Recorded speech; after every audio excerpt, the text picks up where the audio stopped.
All right, turning to our big breaking story out of New York today. Bribery, fraud, accepting illegal donations from a foreign source are among just some of the federal charges that Mayor Eric Adams is facing. They were outlined by federal officials just last hour, and CBC's Linda Ward was in studio with me going through all of those details.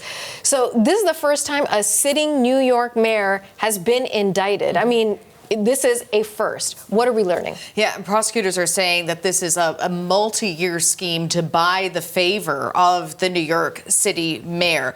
We're going to show you the charges now on your screen.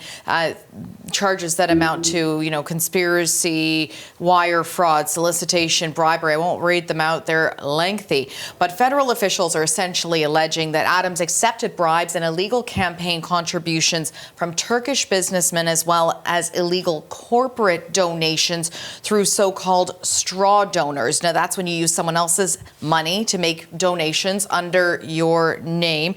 Now, the intention here as well was, they say, to use the same scheme to fund his re-election campaign.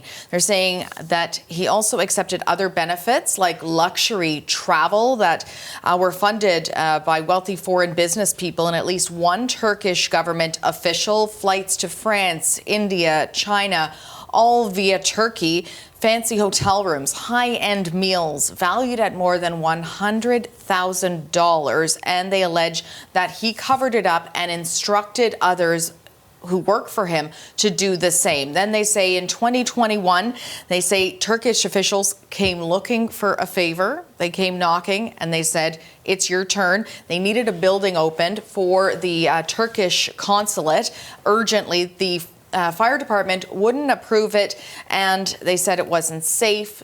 They allege that he had the fire department open it anyway. Today, the FBI said that he's let the city down. When trust is eroded, it takes years, sometimes decades, to rebuild. The weight of today's actions falls not just on the indicted official, but on every other public official who must now work harder to earn the public's confidence in them. Now, this comes after nearly a year of high-profile resignations, searches, seizures of phones and devices, things like that, culminating in the FBI going into his official residence. Today, they're still on site, as far as we know, seizing his phone as well, just before announcing these charges. Now, we did hear from Mayor Eric Adams earlier, and he said, there's two narratives here. You're going to hear mine and you're going to hear theirs. So we heard from him, as I mentioned. We also heard from federal officials. What are they saying?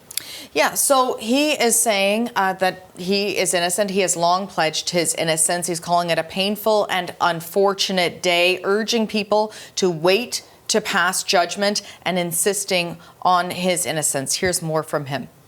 From here, my attorneys will take care of the case so I can take care of the city. My day-to-day will not change. I will continue to do the job for 8.3 million New Yorkers that I was elected to do. Amen. Amen. Now, there have been calls for his resignation over the past few months.